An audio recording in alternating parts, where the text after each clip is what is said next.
Good morning students. तो देखिए, आपने चैप्टर नंबर 2 में इससे पहले वाले लेक्चर में दाब, बल और ऊर्जा घनत्व पढ़ लिया था। आपने ये देखा कि किसी भी चालक की सतह पर यदि आवेश उपस्थित है तो उस आवेश के कारण कितना बल लगता है वहाँ पे, और उस आवेश के कारण जो दाब उत्पन्न होता है उसकी गणना भी आपने कर ली थी, जो आया था sigma square upon 2 epsilon not. इसके अलावा आपने ऊर्जा घनत्व या एकांक आयतन की ऊर्जा का मान भी ज्ञात कर लिया था। आज का आपका पॉइंट है, चैप्टर नंबर 2 का लास्ट पॉइंट है, साबुन के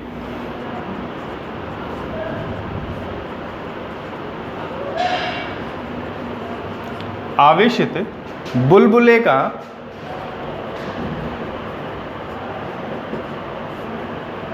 संतुलन। बहुत ही सिंपल सा पॉइंट है, देखो बच्चों ये। तो सबसे पहले साबुन के बुलबुले की बात अपन करते हैं। तो देखिए, साबुन का बुलबुला जब बनता है तो उसमें एक बहुत पतली सी लेयर होती है जिसमें पानी और साबुन दोनों मिक्स होते हैं, और उस पतली सी लेयर के भीतर भी वायु होती है और बाहर भी वायु होती है। तो देखें, ये कोई साबुन का बुलबुला है और इसकी त्रिज्या है बच्चों r। अब इसमें देखिए, भीतर भी वायु है, बाहर भी क्या होती है, वायु।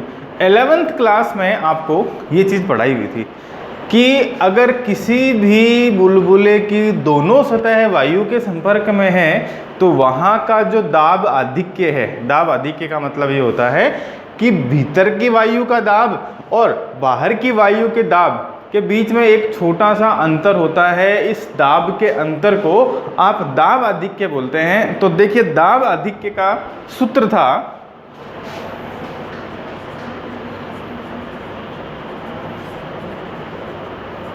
साबुन के बुलबुले के लिए 4T/R। यहाँ T होता है तनाव और R है त्रिज्या, इस बुलबुले की त्रिज्या। तो ये सूत्र आपके सामने था, 11th क्लास में आपने पढ़ लिया था। वैसे बहुत सिंपल सा सूत्र है ये। अब ध्यान दें कि जब आप इसको आवेश देंगे तो आवेश जो है वो इसके संपूर्ण बाहरी पृष्ठ पर एक समान रूप से वितरित हो जाता है। तो देखिए, ये जो है वो एक समान रूप से वितरित हो चुका है आपके सामने।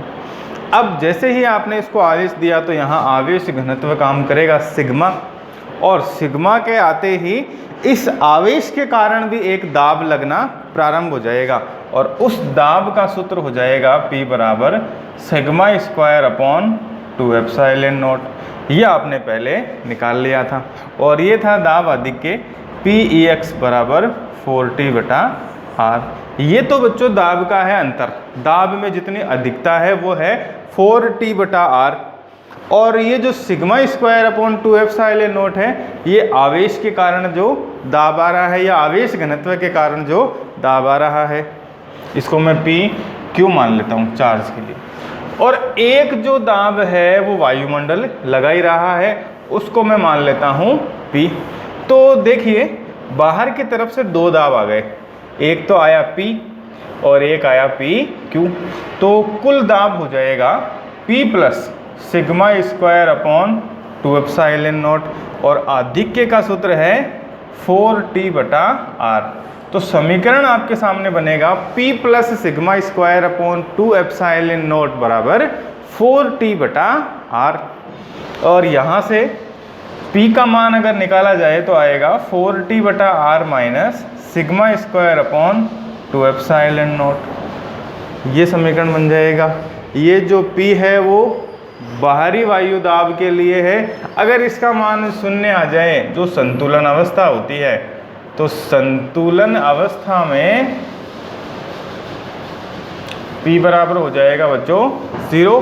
तो यहाँ से 4T/R minus sigma square upon 2 epsilon nought equal to आ जाएगा 0 के, और 4T/R इक्वल टू आएगा sigma square upon 2 epsilon not.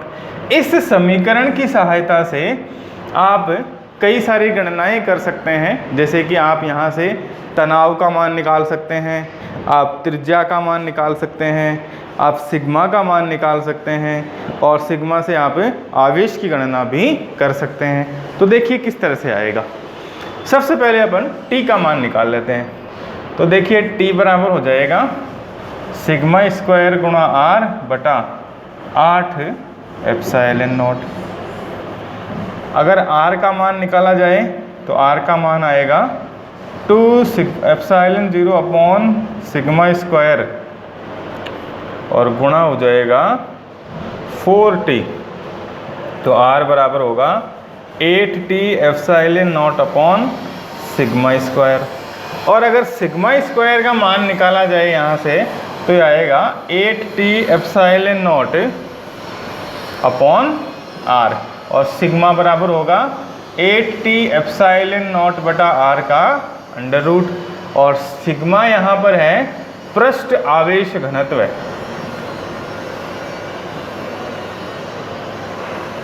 और पृष्ठ आवेश घनत्व का सूत्र होता है Q अपॉन A क्षेत्रफल, जो इसके लिए होगा 4 पाई R स्क्वायर। तो रखें value Q upon 4 pi R square equals to under root में 8T epsilon not upon R। ये उधर मल्टीप्लाई हो जाएगा तो Q बराबर होगा 4 pi R square into 8T epsilon not upon R। ये जब अंदर जाएगा तो पावर 4 हो जाएगी। तो Q बराबर 4 pi 8T epsilon naught R power 4 upon R। Value 3 power में आएगी तो बचेगा Q बराबर 4 pi under root 8T epsilon naught R cube. ये समीकरण आएगा आवेश के लिए जो साबुन के बुलबुले पर है।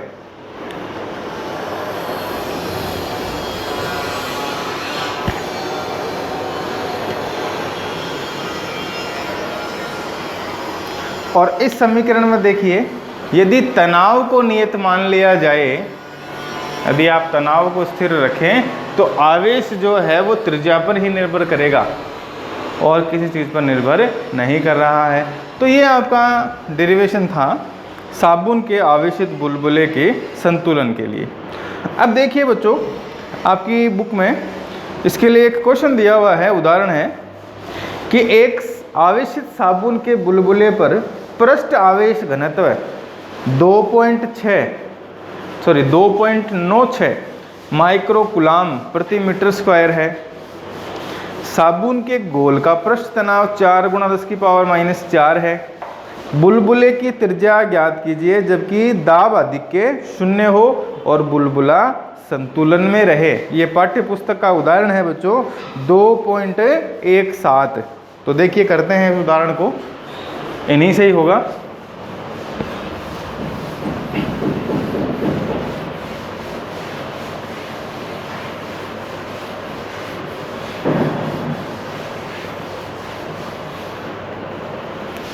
एग्जाम्पल नंबर है 2.17 और प्रश्न ये कह रहा है कि कोई बुलबुला है, त्रिज्या R का मान पूछा है, आपको सिग्मा दिया हुआ है और T दिया हुआ है। सिग्मा का मान आपको दिया है, पृष्ठ आवेश घनत्व 2.96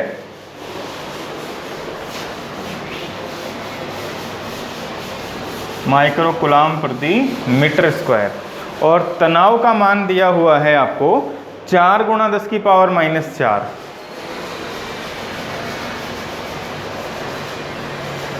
और ये तनाव जो है वो दिया है न्यूटन प्रति मीटर में।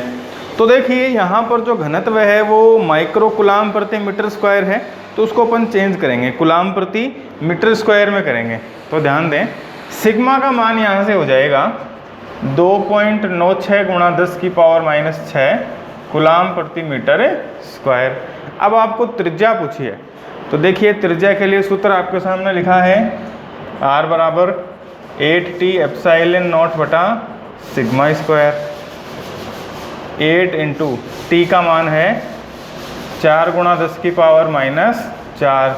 एप्सिलॉन नॉट का मान होता है 8.85 × 10⁻12 और सिग्मा का मान है 2.96 × 10⁻⁻⁶। स्क्वायर करेंगे तो फिर से लिख देंगे 10 की पावर माइनस 6। इसको जब आप कैलकुलेट करेंगे तो आपका आंसर निकल आएगा, और आंसर इसका आएगा लगभग 0.32 सेंटीमीटर। 0.32 सेंटीमीटर। इस तरह के प्रश्न बच्चों एग्जाम में पूछे जा सकते हैं आपको। इसी तरह का ही एक प्रश्न और भी दिया हुआ है, देखिए कि एक 0.32 मीटर त्रिज्या के आवेशित साबुन के बुलबुले में दाबांतर शून्य है। दाबांतर शून्य होने का मतलब दाब अधिक नहीं है।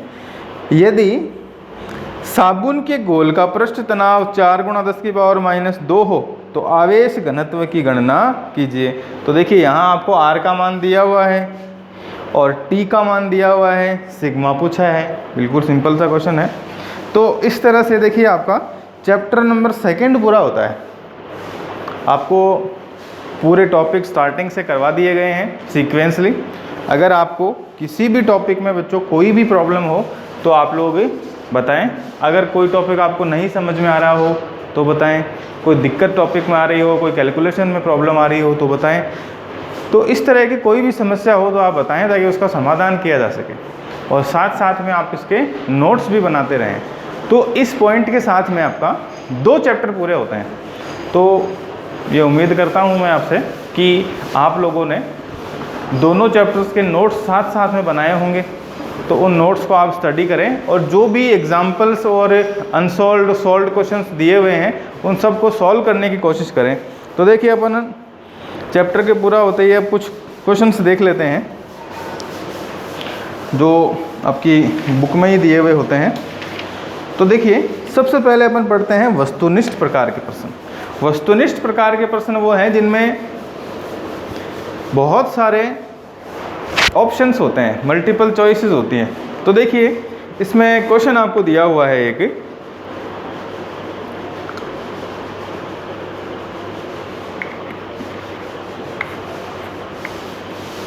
पहला क्वेश्चन है वस्तुनिष्ठ का कि एक समरूप आवेशित ठोस अचालक गोले के कारण विद्युत क्षेत्र की तीव्रता अधिकतम होती है। ठोस अचालक गोला दिया हुआ है और तीव्रता का अधिकतम मान पूछा है। तो ध्यान दें बच्चों, 3 तरह के गोले आपको पढ़ाए थे, चालक, अचालक और खोखला गोला या गोलीय कोश। तीनों के लिए जो अधिकतम तीव्रता आ रही थी वो सतह पर ही आ रही थी। तो यहाँ पर इसका आंसर होगा कि गोले की सतह पर तीव्रता का मान सर्वाधिक होता है या अधिकतम होता है। तो ऑप्शन नंबर आएगा बच्चों से। अगला है क्वेश्चन नंबर 2, विद्युत क्षेत्र की तीव्रता E वाले स्थान पर ऊर्जा घनत्व होता है। तो देखिए आपको ऊर्जा घनत्व का सूत्र पूछा था। तो ऊर्जा घनत्व का सूत्र बच्चों आपको सिग्मा के लिए भी बताया था और E के लिए भी बताया हुआ है, जो था 1/2 एप्सिलॉन 0 E²। और यहाँ ऑप्शन नंबर आएगा द। इसी तरह से ही देखिए क्वेश्चन नंबर 3, बहुत सिंपल सा क्वेश्चन है कि 0.2 मीटर भुजा वाले घन के केंद्र पर 1 माइक्रोकूलाम का आवेश रखा गया है। घन के प्रत्येक फलक से निर्गत विद्युत फ्लक्स का मान वोल्ट इंटू मीटर में क्या होगा। तो देखिए पहले घन की बात करते हैं। घन में बच्चों 6 फलक होते हैं। तो घन देखिए इस तरह का घन होता है और घन में बच्चों फलक होती हैं 6 और कुल फ्लक्स होता है Q/ε0। और प्रत्येक फलक से पूछा है तो 1/6 से गुणा कर देंगे तो फाई का मान आएगा Q/6ε0। और आपको यहाँ इस प्रश्न में Q का मान दिया हुआ है और वो मान है यहाँ पर देखिए 0.2 मीटर भुजा है, 1 माइक्रोकूलाम का आवेश है। तो Q का मान तो हो जाएगा 1 माइक्रोकूलाम। तो 1 × 10 की पावर माइनस 6/6 गुणा 8.85 × 10 की पावर माइनस 12। कैलकुलेट जब आप इसको करेंगे तो आपका आंसर निकल आएगा। अब देखिए वस्तुनिष्ठ में ही अगला क्वेश्चन है तीसरा हो गया, चौथा। एक घन के अंदर प्लस माइनस q आवेशों वाले दो द्विध्रुव एक दूसरे के लंबवत रखे हुए हैं, तो घन से निर्गत कुल विद्युत फ्लक्स का मान क्या होगा? तो देखिए बच्चों, आपको मैंने बताया था कि अगर कहीं द्विध्रुव हैं तो एक तरफ माइनस क्यों और एक तरफ प्लस क्यों है, और फ्लक्स में फाई बराबर होता है summation q upon epsilon not. तो जब आप इसका समेशन करेंगे, योग करेंगे, तो योग आ जाएगा 0। तो यहाँ अगर समेशन q का मान 0 है तो फ्लक्स भी हमेशा क्या होगा? 0। तो ध्यान रखें, द्विध्रुव कहीं भी उपस्थित है तो वहाँ पर फ्लक्स हमेशा ही 0 होगा, क्योंकि वहाँ पर कुल आवेश का मान 0 हो जाता है।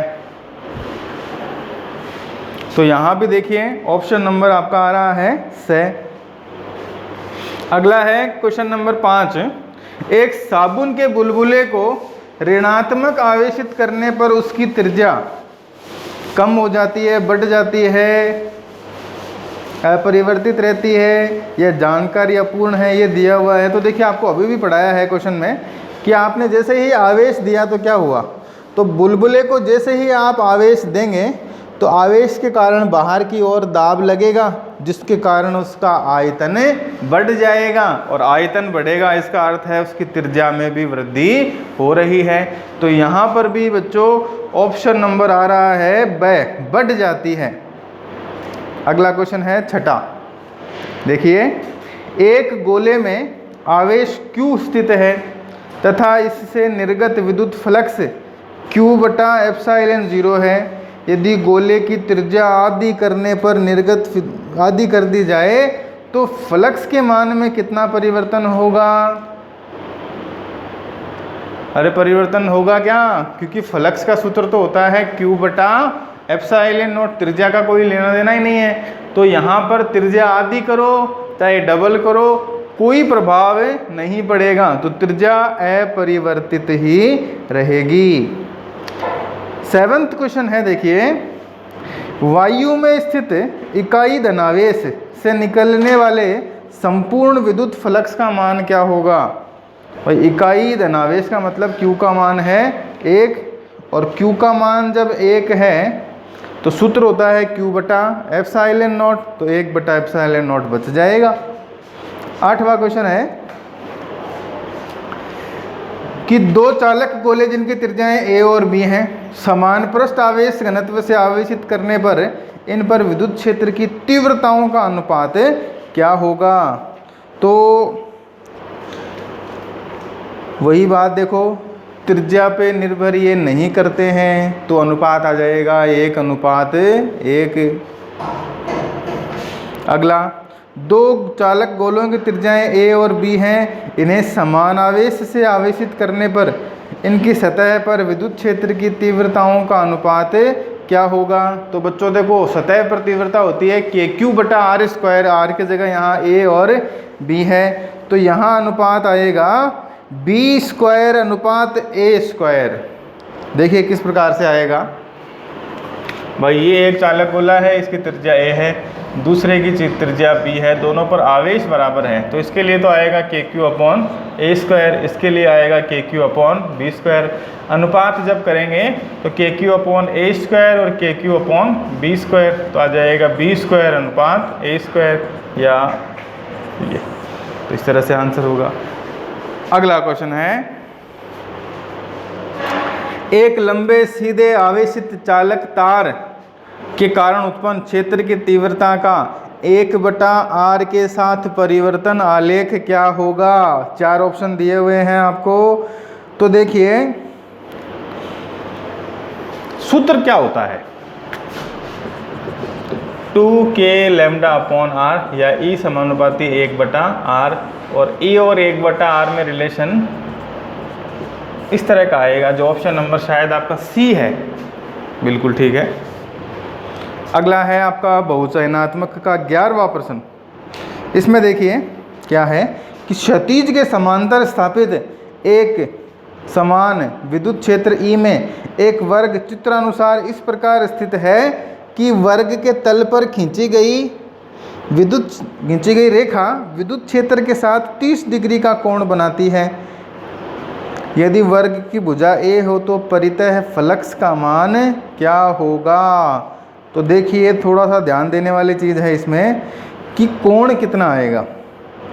तो देखो तल से 30 डिग्री का कोण बना रही है भाई, तल से कितना कोण बन रहा है? 30 डिग्री का।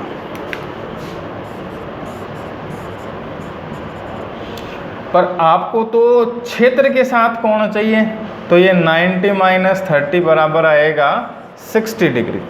तो कोण तो आ गया बच्चों 60 डिग्री का। अब देखिए आगे आपको पूछा क्या, फ्लक्स का मान पूछा है। फ्लक्स के दो सूत्र होते हैं, बंद फ्लक्स अगर पथ है तो गाउस का नियम Q/ε0 लगा दो, और अगर नहीं है तो EDS cos थीटा लगा दो। तो यहाँ बच्चों EDS cos थीटा लगेगा, तो थीटा का मान तो 60 डिग्री आ चुका है, E का मान E रख देंगे, और DS वर्ग के लिए क्षेत्रफल का सूत्र होता है A², तो आ जाएगा EA² cos 60 डिग्री, और cos 60 होता है 1/2, तो EA²/2 मान आएगा इसका। और ऑप्शन नंबर दिया हुआ है यहाँ पर ब। तो ये थे बच्चों आपके पाठ संख्या 2 के वस्तुनिष्ठ क्वेश्चन, जो मल्टीपल चॉइसेस के क्वेश्चन हैं वो थे ये। अब देखिए आगे आपके अति लघुत्तरात्मक क्वेश्चन है। सबसे पहला है, विद्युत क्षेत्र E में रखे किसी क्षेत्रफल अल्पांश से निर्गत विद्युत फ्लक्स का मान 0 कब होता है? तो देखिए E और DS के लिए पूछा है, तो कॉस पे डिपेंड करेगा थीटा पे, और अगर थीटा 0 डिग्री है, सॉरी 90 डिग्री, अगर थीटा 90 डिग्री है तो फ्लक्स का मान भी 0 हो जाएगा। तो यहाँ ये स्थिति आएगी कि E और DS एक दूसरे के लंबवत अगर हैं तो फ्लक्स सदैव 0 होता है। दूसरा प्रश्न देखिए, एक समरूप आवेशित अचालक गोले के कारण विद्युत क्षेत्र की तीव्रता किन स्थितियों पर 0 होती है? तो देखिए अचालक गोले के लिए आपने 3 डेरिवेशन करे और तीनों का ही मान 0 नहीं आया है। तो अगर आप R0 रखें, या माने कि केंद्र पर अगर आप निकालें तो केंद्र पर तीव्रता 0 प्राप्त होगी, और अनंत पर निकालें तो अनंत पर भी तीव्रता 0 प्राप्त होगी। तो आप यहाँ इसका आंसर लिख सकते हैं कि समरूप आवेशित अचालक गोले के कारण क्षेत्र की तीव्रता केंद्र पर 0 होती है और अनंत पर भी 0 होती है। अगला है क्वेश्चन नंबर 3, आवेशित चालक के इकाई क्षेत्रफल पर लगने वाले बल का सूत्र लिखिए और इसकी दिशा भी बताइए। भाई बल का मान लिखना है आपको, जो σ²/2ε0 आया था, और आपको ये भी पता है कि इसकी दिशा जो है वो हमेशा बाहर की तरफ होती है। अगला है क्वेश्चन नंबर 4, विद्युत आवेश के कारण ऊर्जा कहाँ संग्रहित होती है? तो ध्यान दें, ऊर्जा हमेशा आयतन में ही संग्रहित होती है। भाई जैसे ही आपने उसको आवेश दिया, आवेश देने से आयतन में जो वृद्धि हुई वहीं ऊर्जा का संग्रहण हो गया है। 5वां क्वेश्चन है, एक d व्यास के चालक गोले को Q आवेश दिया गया है, गोले के अंदर विद्युत क्षेत्र का मान क्या होगा? भाई गोले के अंदर तो हमेशा क्षेत्र 0 ही होता है, तो यहाँ भी क्षेत्र का मान 0 ही हो जाएगा। अगला है क्वेश्चन नंबर 6, यदि कूलाम के नियम में 1/r² के स्थान पर 1/r³ होती तो क्या गाउस का नियम सत्य होता? तो गाउस का नियम सत्य कब से हो सकता है? क्योंकि व्युत्क्रम वर्ग नियम की पालना ही नहीं होती। अगर व्युत्क्रम वर्ग नियम की पालना नहीं होती तो गाउस का नियम भी सत्य नहीं होता है। 7वां क्वेश्चन है, यदि किसी गाउसियन पृष्ठ में परिबद्ध नेट फ्लक्स धनात्मक है तो परितः कुल विद्युत फ्लक्स की प्रकृति क्या होगी? तो ध्यान दें, नेट फ्लक्स धनात्मक कब हो सकता है?